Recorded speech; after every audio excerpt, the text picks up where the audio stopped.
अस्सलामुअलैकुम, आप देख रहे हैं GNN और मैं हूं इब्राहिम पीरज़ादा। मैं हूं अंजला इरफान। बुलेटिन के आगाज में आपको बताएं कि सोशल मीडिया पर सुप्रीम कोर्ट के जजेस के खिलाफ मुहिम, वज़ारत दाखिला ने 6 रुकनी तहकीकाती कमेटी कायम कर दी। Additional director general cyber crime wing FIA की सरबराही में कमेटी 15 रोज में रिपोर्ट जमा करवाएगी। IB, ISI, इस्लामाबाद पुलिस के DIG और PTA का नुमाइंदा भी कमेटी का हिस्सा होगा। कमेटी मुहिम में मुलविस जिम्मेदारान का तआयुन करके ऐसे वाक़यात की रोकथाम के लिए तजावीज़ भी मुरतब करेगी। सोशल मीडिया पर सुप्रीम कोर्ट के जजेस के खिलाफ मुहिम, वजारत दाखिला ने 6 रुकनी तहकीकाती कमेटी कायम कर दी। Additional director general cyber crime wing FIA committee के कन्वेयर होंगे। कमेटी में ग्रेड 20 के IB और ISI का रुकन भी शामिल होगा। इस्लामाबाद पुलिस के DIG और PTA का नुमाइंदा भी कमेटी का हिस्सा होगा। कमेटी मुहिम में मुलविस जिम्मेदारान का तयन करके ऐसे वाक़यात की रोकथाम के लिए तजावीज़ भी मुरतब करेगी। कमेटी 15 रोज में वजारत दाखिला को अपनी रिपोर्ट जमा कराएगी। और दूसरी जानिब पाकिस्तान बार काउंसिल और सुप्रीम कोर्ट बार का सुप्रीम कोर्ट की हिमायत का ऐलान, बल्ले के निशान के अदालती फैसले की तायीद कर दी। वाइस चेयरमैन पाकिस्तान बार हारून रशीद ने कहा कि वकला ऐसे रिमार्क्स ना दें जिनसे जजेस की तौहीन हो। बंदियाल दौर में PTI के हक में फैसले आने पर खुश थे, अब आइन और कानून के मुताबिक फैसले हो रहे हैं।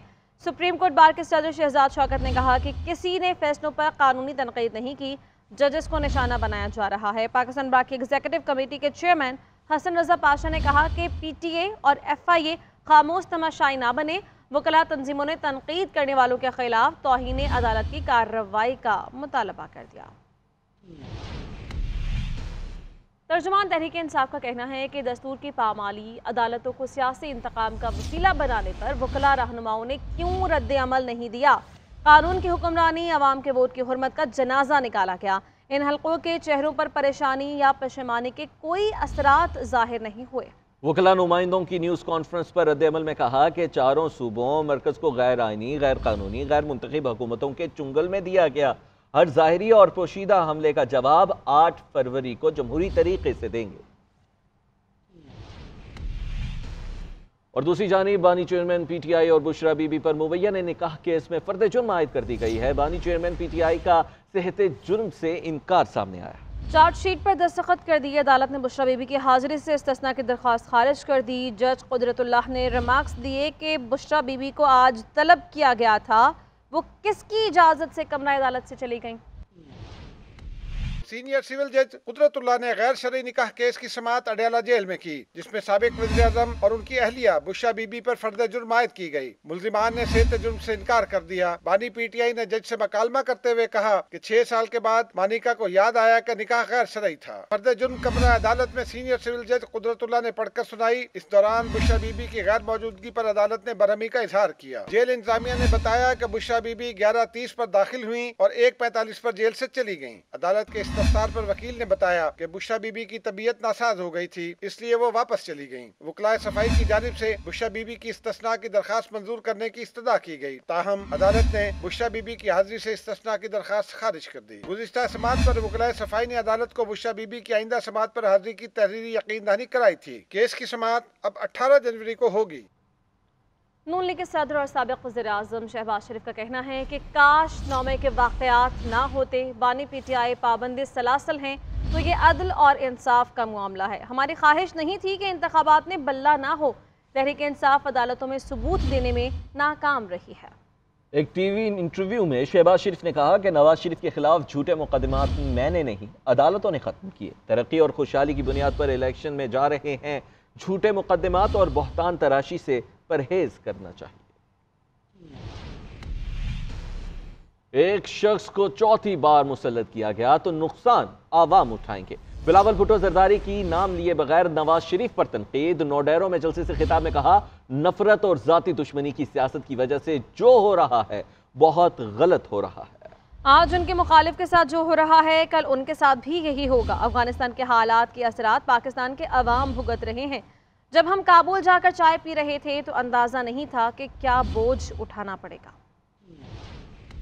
क्या आप मुतमिन हो पाकिस्तान की सियासतदानों से, पाकिस्तान की सियासी जमातों से, पाकिस्तान के हुकूमत से? हमने ये फैसला कर लिया था कि जो कुर्बानियां हमारा मुल्क के अवाम ने दिए उस पे कॉम्प्रोमाइज करके दहशतगर्दों से ना सिर्फ बात करेंगे, उनको दावत देंगे कि आए, वापस आए पाकिस्तान, आप बड़े बड़े तादाद में आबाद हो, कराची में बहुत ही जगह है, आप आए इधर। हमने सोचा ही नहीं जब हम काबुल जाके चाय पी रहे थे कि हमारा इस फैसले के नतीजे में पाकिस्तान को क्या बोझ उठाना पड़ेगा। हमारा मुकाबला किसी सियासतदान से नहीं है, हमारा मुकाबला इस महंगाई, गुर्बत और बेरोजगारी से है। पीपल्स पार्टी अपना मुआशी प्रोग्राम सामने ले आई। बिलावल भुट्टो का कहना है कि अवलीन तरजीह रोजगार को बढ़ाना और मईशत की बहाली होगी। गरीबों को मालिकाना हुकूक पर मकान फराहम करेंगे। स्कूल्स में तालीम मुफ्त और तलबा को माहाना वजीफा भी दिया जाएगा।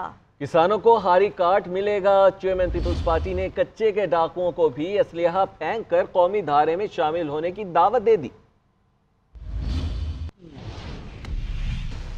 मुस्लिम लीग नून की चीफ ऑर्गेनाइजर मरियम नवाज कहती हैं कि 8 फरवरी को लाहौर में शेर दहाड़ेगा। हम पंजाब और पाकिस्तान की किस्मत बदलेंगे। लाहौर में इंतखाबी रैली के दौरान खिताब करते हुए कहा कि मुस्लिम लीग नून के जाने के बाद लाहौर लावारिस हो गया। साबिक हुकूमत ने लाहौर में कोई काम नहीं किया। शेर को जितवाओ, वादा है लाहौर में फिर तरक्की होगी।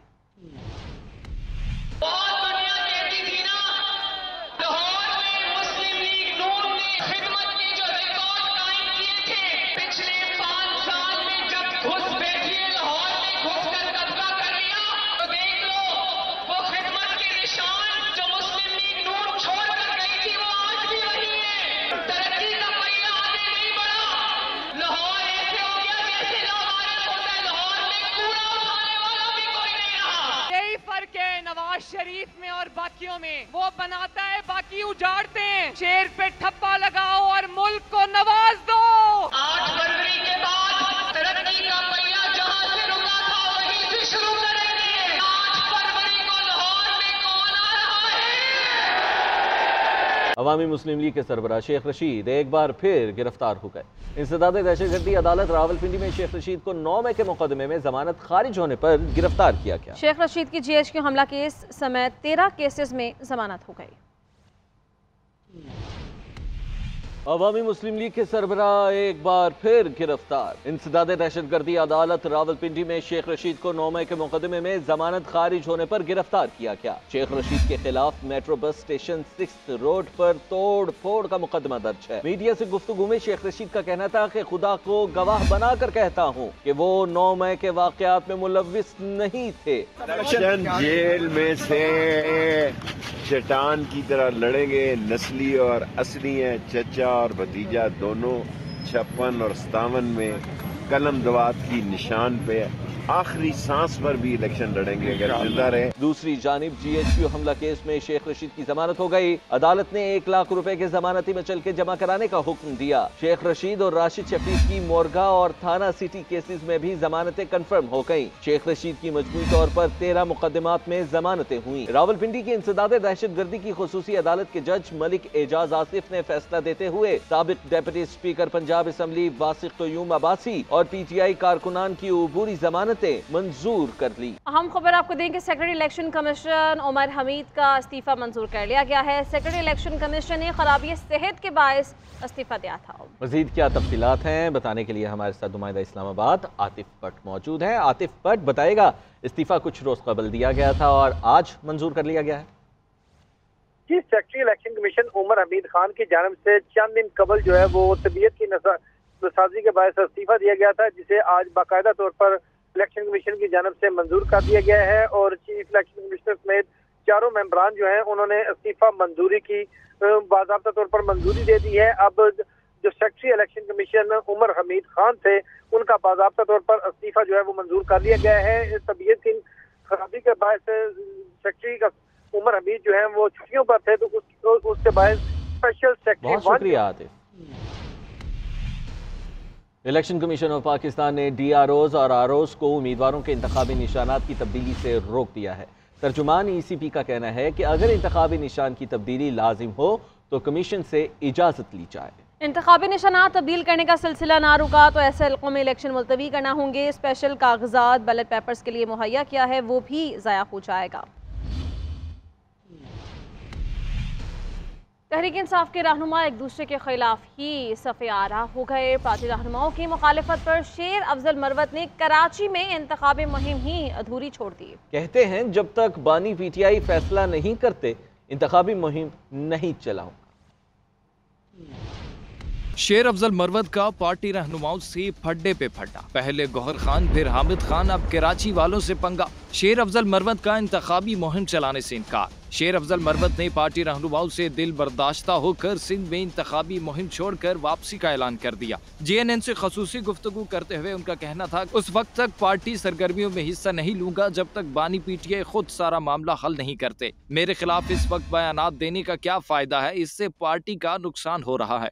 रोडे क्यों अटका रहे हैं, क्यों चलाने नहीं दे रहे हैं? मैं इधर जलसे करूं या मेरी डिस्ट्रैक्शन होती है, पार्टी वालों से लड़ूं? 4 दफा, ये चौथी दफा है इंटरव्यू में मेरे खिलाफ बोल रहा है। मेरे इसके साथ क्या मसाइल हो सकते हैं? बस लोग जेलस हैं कि इनको कबूलियत और पॉपुलैरिटी मिल रही है, क्या वजह है? यहाँ पे जब तक खान साहब फैसला नहीं करते हैं या ये लोग चलाएं या फिर मैं चलाता हूँ। शेर अफजल मरवत ने पार्टी रहनुमाओं पर तनकीद करते हुए कहा कि ये रोड़े क्यों अटका रहे हैं, क्यों मुझे कैंपेन चलाने नहीं दे रहे, मैं जलसे करूं या पार्टी वालों से लड़ूं। रऊफ हसन चौथी मर्तबा मेरे खिलाफ इंटरव्यू दे रहा है, लोग मेरी मकबूलियत से जेलस हो रहे हैं। उन्होंने कहा इंतखाबी मुहिम या ये चलाएं या मैं चलाता हूँ। और दूसरी जानिब तहरीक इंसाफ के रहनुमा बैरिस्टर गौहर कहते हैं कि इख्तलाफात भुलाकर पार्टी के उम्मीदवार को सपोर्ट करें। शेर अफजल मरवत हमारा है और हमारे साथ ही रहेगा।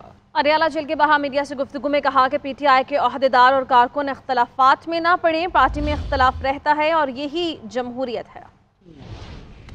शेख रशीद साहब के साथ हमारा पहले इतिहाद था और इतिहाद पार्लियामेंट के वक्त तक था, उसके साथ इलेक्शन से रिलेटेड कोई इतिहाद हमारा नहीं हुआ था। हमने पहले भी अनाउंस किया था कि हम हर कंस्टिट्यूएंसी पे हमारे कैंडिडेट कंटेस्ट करेंगे कि देखो आपस की जो तजादात है और इख्तलाफात है इसको इशू ना बनाए। बिलावल ने खुद एक पीपल्स पार्टी का चेयरमैन होते हुए भी पार्लियामेंटेरियन की टिकट पे लड़ रहा है। आप कराची में जाए, नून के टिकट पे GDA के लोग हैं वो इलेक्शन लड़ रहे हैं। ये सारे के सारे प्रोसेस जो है ना PTI के लोगों को रोकने के लिए हैं और इन्होंने वही और हम उनसे अपील करेंगे कि 8 फरवरी को इंशाल्लाह फतह आपकी होगी। आप मुतहद रहे, अपने वोटर की पहचान करें, अपने कैंडिडेट की पहचान करें और उनको कामयाब कराएं ताकि जिस मकसद के लिए और जिस पर्पस के लिए खान साहब इस वक्त जेल में हैं, हम उस मकसद के पीछे इस कामयाबी को हासिल करके जो रिफॉर्म हम लाना चाहते हैं, जिस मुल्क को हम एक जमहूरी मुल्क बनाना चाहते हैं, इसको आगे तरक्की की तरफ गामजन देखना चाहते हैं ताकि हम उसको हकीकत में उसको बना सकें। पैट्रियाटिक है, अगर आप PTI के वर्कर, सपोर्टर और वोटर है तो आप काइंडली खान साहब की इस वक्त जेल को देख करके दिल पे पत्थर रख करके अपने इख्तिलाफात भुला के पार्टी के कैंडिडेट को सपोर्ट करें, पार्टी के काज को सपोर्ट करें। पीपल्स पार्टी के रहनुमा आसिफा भुट्टो जरदारी भी बिलावल के लिए वोट मांगने सियासी मैदान में निकल पड़ी। आसिफा भुट्टो कहती हैं अगर आप चाहते हैं नौजवानों का मुस्तकबिल रोशन हो, रोजगार, सेहत कार्ड और 300 यूनिट बिजली मुफ्त घर मिले और तनख्वाह दुगनी हो तो बिलावल भुट्टो की आवाज बने। 8 फरवरी को तीर को वोट दें।